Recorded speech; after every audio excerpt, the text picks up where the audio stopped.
আল্লাহ সূরা কাসাসের মধ্যে এটা বলছেন যে ফেরাউন এই জমিনে তার অপোনেন্ট যারা তাদেরকে দুর্বল করার জন্য কতগুলো পলিসি নিয়েছিল। প্রথমত তার দলের মধ্যে সে বিভাজন তৈরি করে ফেলেছিল, দেশের জাতির মধ্যে বিভাজন তৈরি করে ফেলেছিল। দ্বিতীয় যে কাজটা সে করছিল, পুরুষদেরকে হত্যা করত, যারা তার বিরোধিতা করত, নারীদেরকে আর সন্তানদেরকে, ছোট ছোট বাচ্চাদেরকে হত্যা করা থেকে বিরত রাখত। এরপরে ফেতনা ফ্যাসাদ সৃষ্টি করেছিল তারা, যাতে তার এগেইনস্টে দাঁড়ানোর মতো কোনো শক্তি অবশিষ্ট না থাকে। বাংলাদেশের সাথে এখন বর্তমান প্রেক্ষাপটের সাথে এগুলো দেখবেন মিলে যায়।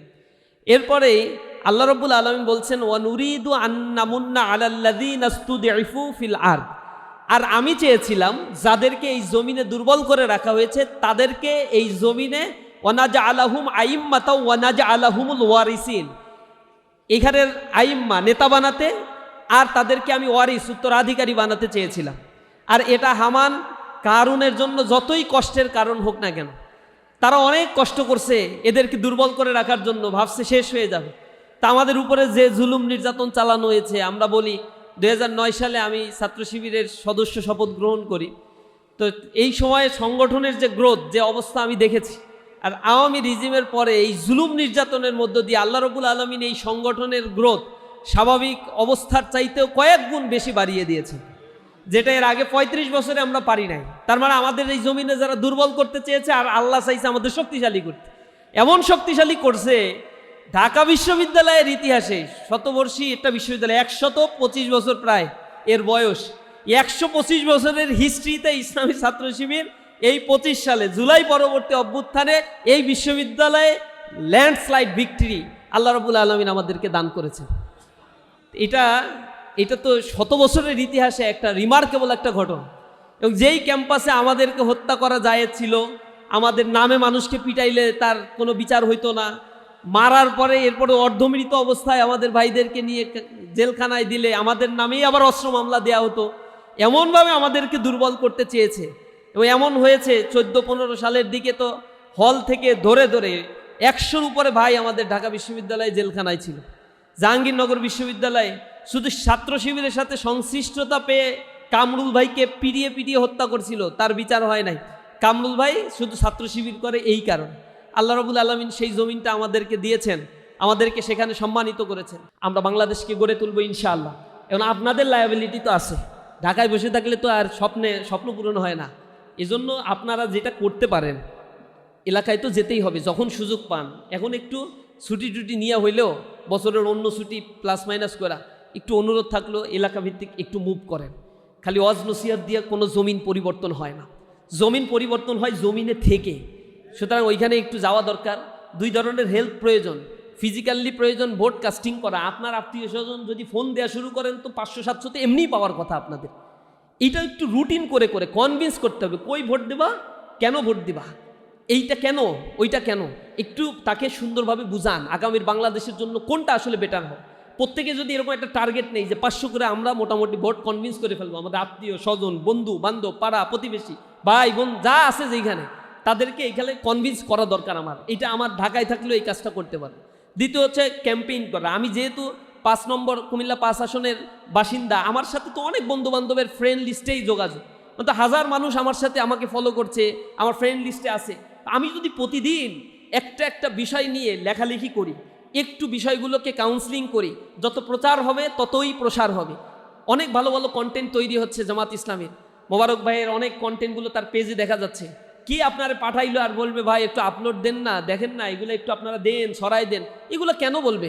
আপনি একেবারে ফলো দিয়ে রাখবেন, কোন কন্টেন্টটা আপডেট হয় সাথে সাথে সেই কন্টেন্টটা সবার আগে আপনার পেজ থেকে, আপনার ফেসবুক প্রোফাইল থেকে সেটা আপনি পোস্ট দিবেন। শুধু ফেসবুক না, লিঙ্কডিনও ব্যবহার করতে পারেন, টুইটারও ব্যবহার করতে পারেন, যার যে সুযোগটা আছে। এখন টিকটকে তো ইয়াং জেনারেশন এখানে ঢুকে গেছে, এবং দাড়িপাল্লার গান দেখি টিকটকে বেশ ভালো চলতেছে। টিকটকে যাদের অ্যাকাউন্ট আছে ব্যবহার করেন, ইয়াং জেনারেশনের কাছে এই পারসেপশনটা তুলে ধরার জন্য টিকটক, এটাও সোশ্যাল মিডিয়া, এই মিডিয়াগুলোকে আমাদের ব্যবহার করতে হবে। মেইন স্ট্রিম মিডিয়া তো একটা বড় দল সব দখল করে নিছে, মনে করছে মেইন স্ট্রিম মিডিয়া দখল করে বিশাল এক ক্ষমতার পাহাড় তারা গড়ে তুলবে। আওয়ামী লীগও এই চিন্তা করছিল, এবং এই মিডিয়াই তারা ডুবাইছে। ওই প্রেস কনফারেন্সের কথা মনে আছে না, রাজাকারের নাতিপুতিরা কি পাবে, ডুবাইছে না, তেল দেয়া সাংবাদিকরা ডুবাইছে না। এই মিডিয়াগুলো এখন আবার তেলবাজি শুরু করছে, মানে ডুবানোর জন্য। আর কিছু অবশিষ্ট দরকার নাই, আমাদের ওদের নিয়ে কোনো কথা বলারও দরকার নেই, এমনি এমনি শেষ হয়ে যায়। যাদের পেছনে ধরছে তারা তাদেরকে ডুবায় ছাড়বে, এরা যাদেরকে ধরছে তাদেরকে এই দশা করেই ছাড়ছে। ওইটা চিন্তা ভাবনা না করে আমাদের হাতে যে মিডিয়া আছে, 80% মানুষ এখন তথ্য ক্যারি করে হচ্ছে সোশ্যাল মিডিয়ার মাধ্যমে। সুতরাং এই 80% ইনফ্লুয়েন্সের সেক্টরটা আপনার হাতে আছে, আপনাকে মনে রাখতে হবে এবং কনফিডেন্স রাখতে হবে। ইনশাল্লাহ আগামী দিন তো পরিবর্তন হবে, এই পরিবর্তন আমাদের হাত ধরেই হবে। আপনারা সমীক্ষা দেখছেন, সর্বশেষ যে জরিপ দেখেছেন, এর আগেও জরিপ দেখেছেন, জরিপগুলো একটু ক্যালকুলেশন করবেন, দেখবেন ওইখানে লেগেছে 34% বিএমপি, 33% জামাত, 7% এনসিপি, 4% চরমোনাই, অন্য অন্য দল আর 3-4% মিলে জিলে আছে। আচ্ছা, যোগ টোগ করলে এই যে 10 দলীয় জোট যেটা হয়েছে তা কত শতাংশ হয়? হিসাব কিতাব করে দেখবেন ওইখানে 40 পার হয়ে গেছে, আর ওরা এখনো 35-এ আছে। এই জন্য মাথাটা কিন্তু ঠিক নাই, এই জন্য মাথাটা ঠিক নাই। এখন যা ইচ্ছা তাই করতেছে, এরে মারতেছে, ওরে ধরতেছে। আগে যে চিন্তা করছিল যে 200 আসন নিয়ে তো এমনিই যাব, পারলে 280 নিয়ে যাই কিনা এটা নিয়ে সন্দেহ ছিল। এখন হচ্ছে ওই যে চাল চুলা কিছুই নাই, এমন একটা অবস্থা যে 150 পরে কিনা এটা নিয়েই টেনশনে আছে। কিন্তু টেনশনটা দিন যত যাচ্ছে ততই বাড়তেছে। এখন আমাদের এই ভূমিকাটা রাখতে হবে সোশ্যাল মিডিয়ার এই মাধ্যমে ইয়াং জেনারেশনের কাছে আমাদের অ্যাপ্রোচটা, আমরা কি বলতে চাই এটা একটু আমরা তুলে ধরবো। আমরা তো কারো কাছে ফেক কোনো কিছু চাই না, আমরা তো তাদেরকে ইলিগাল কোনো প্রেফারেন্স চাই না। আমরা সৎ কথাগুলো, হক কথাগুলো মানুষের সামনে তুলে ধরবো। এই কাজটা অন্তত ঢাকায় বসেও করা যায়, যে জায়গায় থাকেন না কেন। আর অর্থনৈতিক সহযোগিতা, এখন টাকা পকেটের মধ্যে কুফু করে যদি রাখেন আর ব্যাংকে ব্যালেন্স করে রাখেন, আর যদি কোনোভাবেই কোনো নেগেটিভ নিউজ পরবর্তীত হয়, আল্লাহর কাছে দায়ী থাকতে হবে। কিন্তু এজন্য এখন যার যতটুকু সামর্থ্য আছে একটু পকেটটা খোলেন, একটু দান সৎকার করার চেষ্টা করেন। এখন আমাদের তো 10-এর লাঠি 1-এর বোঝা। ইসলামী আন্দোলন যারা করে তাদেরকে এই ফাইন্যান্সিয়াল আপনাদের সকলের এই দোয়াগুলোই হচ্ছে একটা শক্তিতে রূপান্তর হয়। আমরা আশা করি আপনারা সেই জায়গা থেকে শুধু নিজে দেবেন না, নিজের বন্ধু বান্ধব আছে না। আমি যখন কালেকশন করি, আমি আমার রেগুলার সুদীদের কাছ থেকে কম করি, ওটা তো বিএম করে। আর কালেকশন করি হচ্ছে আমার যারা বন্ধু, নতুন বন্ধু যারা হয়েছে, ওয়েল উইশার, যারা আমারে খুব ভালোবাসে বলে, তাদের বলি ভালোবাসা খালি মুখে মুখে দেখাইলে হবে না, বিয়ামো আলিকুম ওয়াং ফুসিকুম। এই জন্য জানের চাইতে আগে আল্লাহ বলছে মাল, তাহলে আগে ওইটা দেন, এরপরে দেখবানি মিছিল মিটিংয়ে কতটুকু কি পারফরমেন্স করে। ভালোবাসি বললেই হচ্ছে দিতে হবে কিছু। আল্লাহ রাসূলকে ভালোবাসি বলছে, তার মানে হচ্ছে দেও কিছু। সবই দিছে তারা, গনি থেকে ফকিরের দিকে রূপ নিছে।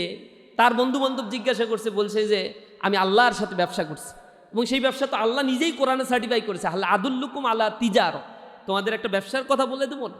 সেই ব্যবসার ভিতরে যেহেতু আমরা এসেছি, আমরা সেই জায়গায় আমাদের ইনভেস্টমেন্টটা এখন করা দরকার।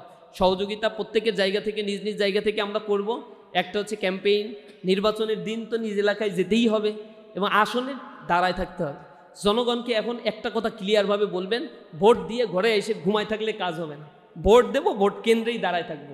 4টায় ভোট গণনা শেষ, 5টা থেকে গণনা শুরু, 6টায় গণনা শেষ করে রেজাল্ট দিয়ে এরপরে এই জায়গা থেকে যাব। কে ডাকাতি করতে আসে এটা দেখে নেব। দুষ্কৃতিকারীরা 100-র বেশি থাকবে না, আর ওই এলাকায় ভোটার হচ্ছে 2-3 হাজার। যদি দাঁড়ায় থাকি ওরা ভয়তে এই জায়গায় আসবে না, এমনি ভয়তে পালাবে, কোনো কিছু করা লাগবে না। আর প্রশাসন নিউট্রাল ভূমিকা পালন করবে। প্রশাসন দেখবে কার ক্ষমতা কোন দিকে। এই প্রশাসন তো আওয়ামী লীগের প্রশাসন, কয়দিন আগে তো মারি খাইছে, এগুলো তো রেডিক্যাল চেঞ্জ হয় নাই। আর ওর ভিতরে ট্রমা এখনো পর্যন্ত আছে। এই ট্রমাটাই সিচুয়েশনের জায়গা থেকে আমার মনে হয় প্রশাসন আর কোনো দলকে ক্ষমতায় নেওয়ার জন্য যে বিমাতাসুলভ আচরণ করার, এটা থেকে তারা শতভাগ বিরত থাকবে ইনশাআল্লাহ। আমরা প্রশাসনের কাছেই দাবি করি যে আপনারা নিরপেক্ষভাবে ইতিহাসের পাতায় স্মরণীয় হয়ে থাকেন। তা নাহলে 8 সালে যে ইলেকশন ইঞ্জিনিয়ারিং করে যারা আওয়ামী লীগকে ক্ষমতায় নিয়ে আসছিল, তাদের দশাটা কি? লেন্দুক দর্জির মতো হয়ে গেছে। এখন বিদেশে এতিমের মতো ঘুরে বেড়ায়, মানুষ পাইলে থুথু দেয় তাদেরকে। এই চরিত্র নিয়ে বাঁচবেন নাকি বুক ফুলায় এই সমাজে বাঁচতে চান, এই সিদ্ধান্ত আপনাদের নিতে হবে। হকের পথে থাকেন, ফেয়ার একটা ইলেকশন করে দিয়ে যান, মাথা উঁচু করে বাঁচতে পারবেন ইনশাআল্লাহ। তারাও কমিটেড, তারাও চায় তাদের জীবনে এটা একটা স্মরণীয় ইলেকশন তারা করে দিয়ে যাবে। আমরাও আশা করি তারা তাদের কমিটমেন্ট রক্ষা করবে। আমাদের জায়গা থেকে সর্বোচ্চটুকু দিয়ে আমরা আল্লাহর কাছে দোয়া করব রাতের বেলায়। ওভার কনফিডেন্স যেন আমাদেরকে ধ্বংস না করে। ওভার কনফিডেন্স হব না, আত্মবিশ্বাসী হব ইনশাআল্লাহ। ওভার কনফিডেন্স হব না, আল্লাহর কাছে দোয়া করব সবসময় রাতের বেলায়। আল্লাহ রাব্বুল আলামিন, এই জমিনটা যেহেতু তুমি আমাদের জন্য উন্মুক্ত করেছো, আল্লাহ তুমি আমাদের জন্য এই জমিনকে আর সংকীর্ণ করে দিও না। আল্লাহ আমাদেরকে এই জমিনে তোমার উত্তরাধিকারী বানাও, আমরা তোমার সেজদাই করব, আমরা মানুষের আমানত রক্ষা করব, আমরা কোনোদিন খেয়ানত করব না। আমাদের অন্তরের কথাগুলো আল্লাহ রাব্বুল আলামিন নিঃসন্দেহে জানেন। আমরা সেই বিজাতি সুদূরের কাছে রাতের বেলায় মোনাজাত করে চোখের পানি ফেলে দোয়া করলে আল্লাহ নিঃসন্দেহে আমাদেরকে ফেরত দিবেন না। আর যতটুকু সম্ভব নফল রোজা রেখে নফল ইবাদত করেও আমরা আল্লাহর কাছে কান্নাকাটি করব, কারণ তুতিল মুলকা মাংতাশা, তিনি যাকে ইচ্ছা তাকেই ক্ষমতা দেন। অত ইজ্জু মাংতাশা, যাকে ইচ্ছা তাকে ইজ্জত সম্মান তিনি দান করেন। অত জিল্লু মাংতাশা, আর জিল্লতির জীবন যাকে ইচ্ছা তাকে দান করেন। বিয়াদিকাল খয়র, তার কাছেই তো সকল কল্যাণ নিহিত। যদি তার কাছে সকল কল্যাণ নিহিত থাকে, এটা আমার ঈমান, এই বিশ্বাস যদি আমার অন্তরে থেকে থাকে, তাহলে আমার উপরে আমি আত্মবিশ্বাসী অতিমাত্রায় না হয়ে আল্লাহর কাছে বেশি ধন্যা ধরবো ও আল্লাহর কাছে বলবো, আল্লাহ যেটা কল্যাণকর সেটাই তুমি আমাদেরকে দান করো। ইনশাআল্লাহ আল্লাহ রাব্বুল আলামিন এই জমিনে আমাদেরকে, যে জমিনে আমাদের শহীদ নেতৃবৃন্দের রক্ত ঝরেছে, এই জমিনে মতিউর রহমান নিজামীর রক্ত ঝরেছে, আলী হাসান মোহাম্মদ মুজাহিদের রক্ত ঝরেছে, কামারুজ্জামান আল্লামা দেলোয়ার হোসাইন সাইদিকে তারা কারাগারে আটকে রেখেছিল, তারা শেষ করে দিতে চেয়েছিল এই জমিনে আমাদেরকে, কিন্তু তারা পারে নাই। ইনশাআল্লাহ আল্লাহ রাব্বুল আলামিন আমাদেরকে তার এই জমিনের উত্তরাধিকারী বানাবেন, আমরা সেই আশাবাদ ব্যক্ত করি, আল্লাহর কাছে সেই দোয়া করি। আর আমরা সর্বোপরি আমাদের সাবেক কেন্দ্রীয় সভাপতির জন্য কেন্দ্রীয় সংগঠনের পক্ষ থেকে আপনাদের কাছে দোয়া চাই। ইসলামী ছাত্র শিবিরের সাবেক কেন্দ্রীয় সভাপতি ডক্টর মোবারক ভাই 12ই ফেব্রুয়ারি ইনশাআল্লাহ আল্লাহ রাব্বুল আলামিন তাকে সম্মানিত করবেন। আসসালামু আলাইকুম ওয়া রাহমাতুল্লাহি ওয়া বারাকাতুহু।